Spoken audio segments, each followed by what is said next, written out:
इस वक्त की बड़ी खबर पश्चिम बंगाल से। पीएम नरेंद्र मोदी के पश्चिम बंगाल दौरे का आज दूसरा दिन है। पीएम नरेंद्र मोदी आज नादिया के कृष्णानगर में जनसभा को संबोधित करेंगे। पश्चिम बंगाल की अपनी यात्रा के दूसरे दिन पीएम नरेंद्र मोदी कई परियोजनाओं का उद्घाटन करेंगे। पीएम नादिया के कृष्णानगर में दामोदर घाटी निगम की रघुनाथपुर बिजली परियोजना के दूसरे चरण की आधारशिला रखेंगे। इस परियोजना पर 11,336 करोड़ रुपए की लागत आएगी।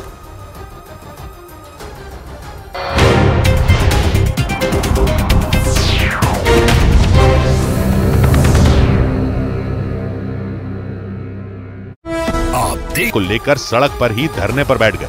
हालांकि इस मामले में पुलिस ने 9 लोगों को गिरफ्तार किया और उनमें 2 एसएफआई के नेता बताए गए। उत्तर प्रदेश के अमरोहा में लगे पोस्टरों की वजह से वहां के सांसद दानिश अली एक बार फिर चर्चा में आ गए, क्योंकि अमरोहा में दानिश अली के लापता होने के पोस्टर लग गए और इन पोस्टरों में दानिश अली की तस्वीर के नीचे लिखा गया कि ढूंढकर लाने वाले को इनाम मिलेगा। दानिश अली की तस्वीर के ऊपर बड़े बड़े शब्दों में लापता लिखा नजर आया। इन पोस्टरों को लगाने वाले के बारे में तो पता नहीं चल पाया, लेकिन पोस्टर के नीचे अमरोहा वासी लिखा दिखा। यानी पोस्टर लगाने वाले ने ये जताने की कोशिश की कि अमरोहा के आम लोगों को दानिश अली की तलाश है और इसीलिए अमरोहा के कई इलाकों में ये पोस्टर लगे।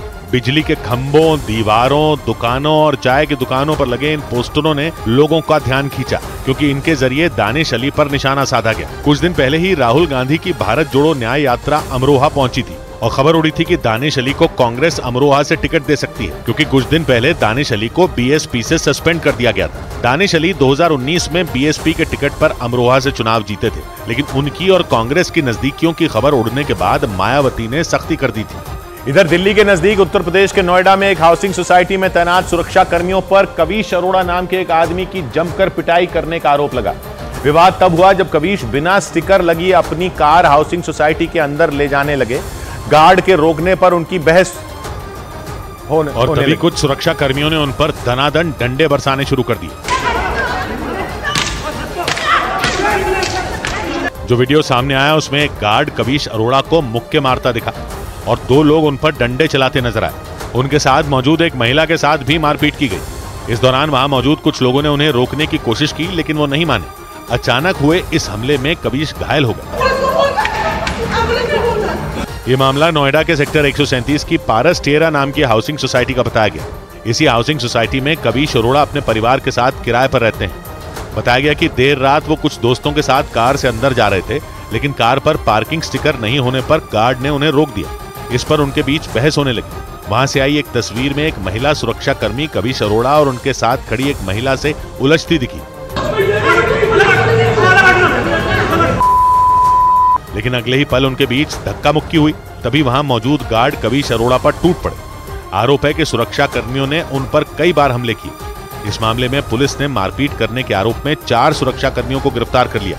इस बीच राजस्थान के जयपुर के करीब सेना के एक हेलीकॉप्टर को खेत में उतारना पड़ गया। राजस्थान के जयपुर से करीब 150 किलोमीटर दूर डीडवाना में सेना के एक हेलीकॉप्टर की खेत में इमरजेंसी लैंडिंग कराई गई। उड़ान के दौरान अचानक उस हेलीकॉप्टर में आई तकनीकी खराबी की वजह से ऐसा किया गया। ज्ञानवापी मामले में सुप्रीम कोर्ट ने इलाहाबाद हाई कोर्ट के फैसले के खिलाफ मुस्लिम पक्ष की याचिका पर सुनवाई की मंजूरी दे दी। हाई कोर्ट ने मुस्लिम पक्ष की 5 याचिकाएं खारिज कर दी थी।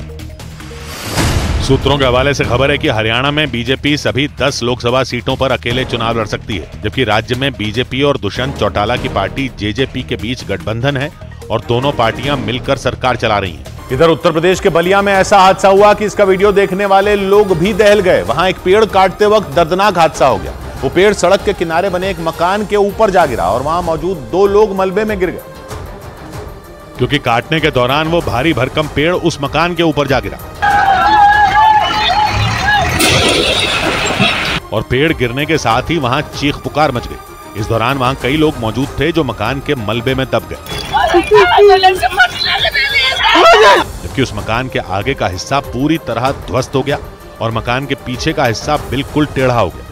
इस हादसे से पहले उस पेड़ के नीचे का हिस्सा काटा जा चुका था और उसे जमीन पर गिराने के लिए रस्सी से बांधकर खुदाई करने वाली एक मशीन की मदद से खींचा जा रहा था। उस मशीन के साथ एक ट्रैक्टर भी उसे खींचता हुआ दिखाई दिया, लेकिन पेड़ की लंबाई ज्यादा होने की वजह से उसे संभालना मुश्किल हो गया और वो बीच सड़क पर गिरने की बजाय उस मकान के ऊपर जा गिरा। इसके बाद तो उस मकान के आगे का हिस्सा भरभरा कर नीचे गिरता नजर आया। और उस मकान से दूर खड़े लोग भी घबरा गए क्योंकि मलबे में दबने की वजह से वो दोनों लोग गंभीर रूप से घायल हो गए। इसके बाद आनंद फानंद में उन्हें अस्पताल में भर्ती कराया गया और वहां मौजूद लोगों का गुस्सा फूट पड़ा। बड़ी संख्या में लोगों ने सड़क को घेर लिया और हंगामा करते दिखाई दिए। उन्होंने प्रशासन पर लापरवाही का आरोप लगा दिया। हालांकि इस दौरान पुलिस के जवान भी तैनात दिखे और भीड़ को कुछ समझाते नजर आए। घायलों के परिवार वालों ने आरोप लगाया कि सड़क के किनारे उस पेड़ को काटने से पहले उन्हें कोई जानकारी नहीं दी गई थी और पेड़ काटते वक्त वो लोग अपने घर के बाहर बनी दुकान में मौजूद थे। बिना सूचना दिए जो है रोड का पेड़ गिरा रहे थे। उस मकान के पास बना दूसरा मकान भी इसकी जद में आ गया। पेड़ गिरने की वजह से दूसरे मकान की दीवारें भी टूट गईं और वहां सड़क के किनारे मलबे का ढेर इकट्ठा हो गया। इसके साथ ही वहां बिजली के तार भी इसकी चपेट में आ गए। इस बीच इनकम टैक्स विभाग ने यूपी के कानपुर में बंशीधर तंबाकू कंपनी के कई ठिकानों पर छापे मारे।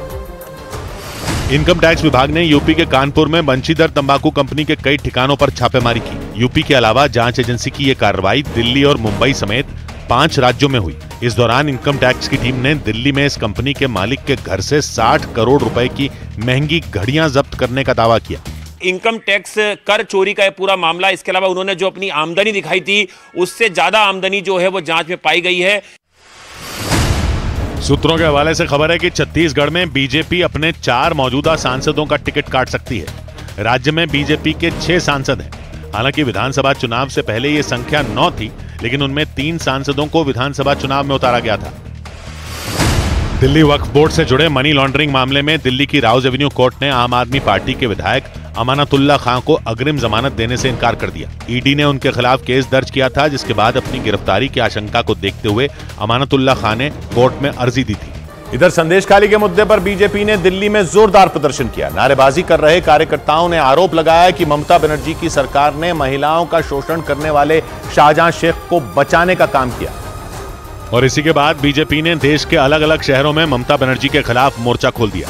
दिल्ली के चाणक्यपुरी इलाके में सैकड़ों बीजेपी कार्यकर्ताओं ने एक साथ धावा बोल दिया। इस दौरान जब उनका सामना पुलिस से हुआ तो वहां बवाल मच गया। पुलिस ने बैरिकेडिंग करके उन्हें रोकना चाहा, लेकिन बीजेपी कार्यकर्ताओं ने लोहे के उन बैरिकेड पर चढ़कर नारेबाजी शुरू कर दी। बीजेपी ने ममता बनर्जी पर यह आरोप लगाया कि सब जानते हुए भी उन्होंने संदेशखाली में महिलाओं के शोषण की शिकायतों पर